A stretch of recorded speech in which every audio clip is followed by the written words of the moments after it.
I believe that this nation should commit itself to achieving the goal, before this decade is out, of landing a man on the moon and returning him safely to the earth. We must assure our preeminence in the peaceful exploration of outer space, focusing on an expedition to the moon in this decade. T-minus 60 seconds and counting. We passed T-minus 60. 55 seconds and counting. Neil Armstrong reported back when he received the good wishes. Thank you very much. We know it will be a good flight. Good luck and Godspeed. 40 seconds away from the Apollo 11 liftoff. All the second stage tanks now pressurized. 35 seconds and counting. We are still go with Apollo 11. 30 seconds and counting. Astronauts report it feels good. T-minus 25 seconds. 20 seconds and counting. T-minus 15 seconds. Guidance is internal. 12, 11, 10, 9. Ignition sequence start. 6.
Unbeknownst to the citizenry, high above the Earth, beginning at an altitude of 1,000 miles and extending an additional 25,000 miles, lay lethal bands of radiation called the Van Allen radiation belts.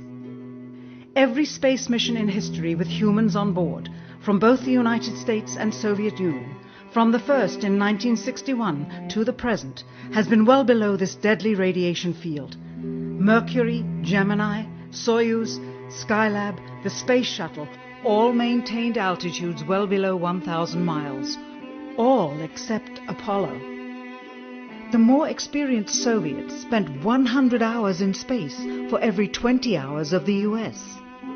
In order to survive the hour-and-a-half journey through this radiation field necessary to reach the moon and return, solid lead shielding between the astronauts and the exposure outside would be required. The mammoth Saturn V rocket used by Apollo was already 35 stories tall and weighed as much as a battleship. To add additional tonnage in the form of a lead barrier completely surrounding the crew members would have made it impossible for the vehicle to get off the ground. That is why the Soviets, though more advanced, only sent an unmanned probe to the moon. The Apollo spacecraft's narrowest shielding was less than 1/8 of an inch of light aluminum. In 1998, the Space Shuttle flew to an altitude of 350 miles, one of its highest altitudes ever, hundreds of miles below the beginning of a field of radiation that was so severe that the astronauts inside of their shielded spacecraft and inside of their shielded spacesuits saw flashes of light with their eyes shut that they described as shooting stars, due to radiation penetrating first the shuttle's shielding, then their spacesuit shielding, then their skulls, and finally the retinas of their closed eyes. As a result, CNN issued the following report noting NASA's unpredicted surprise. The radiation belt surrounding Earth may be more dangerous for spacewalking astronauts than previously believed. Scientists say the phenomena known as the Van Allen belts can spawn killer electrons when the Earth's magnetic field changes. These electrons that are being studied could have an important effect, not only on satellites, which has happened in the past, but could also affect the astronauts by creating large doses of radiation that could influence their health. The electrons can penetrate through various materials, including spacesuits, and can pass through, in fact, the walls of the space station, and can create high charges deep inside of these objects. President Kennedy, a man of political, not scientific background, set the irrevocable goal of landing a man on the moon by the end of the 1960s, just days after America's first astronaut had spent a mere 16 minutes in space, not even achieving a single orbit around the Earth. We choose to go to the moon in this decade and do the other things, not because they are easy, but because they are hard. We take an additional risk by making it in full view of the world. But as shown by the feat of astronaut Shepard, this very risk enhances our stature when we are successful. The technology necessary to launch the massive Saturn V rocket and an intercontinental ballistic missile is 95% similar. When the Soviet Union launched mankind's first satellite, Sputnik, in 1957, there was grave concern that they had mastered space ahead of the United States and might use this advantage to launch a first nuclear strike from an orbit high above North America. When they also put the first animal in space, then the first man in space, then achieved the first spacewalk, the first crew of 3, and the first ever of 2 simultaneously orbiting spacecrafts, concern turned to fear and then horror as America watched their communist enemy achieve all these firsts with no hope in sight of ever catching up. President, a member of Congress said today that he was tired of seeing the United States second to Russia in the space field. I suppose he speaks for a lot of others. What is the prospect that we will catch up with Russia and perhaps surpass Russia in this field? However tired anybody may be, and no one is more tired than I am, it is a fact that it's going to take some time, and I think we have to recognize it.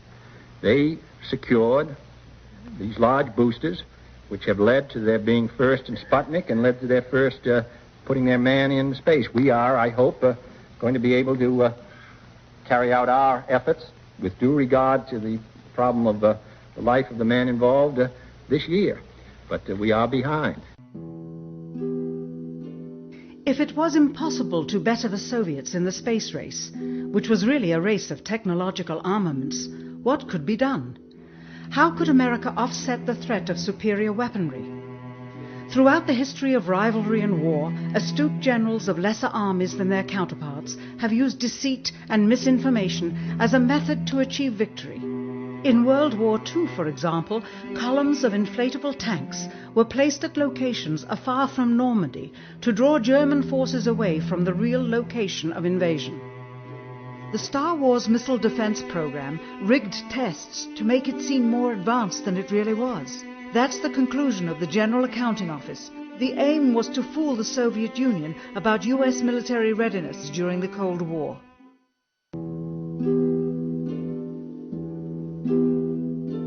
Certainly, it was not possible to fool just the Soviets about U.S. strategic capability in the 1960s, while somehow informing 200 million Americans of the truth secretly. In order for them to believe the United States had the capability to go to the moon, everyone would have to believe it. Furthermore, the pride of a nation was at stake.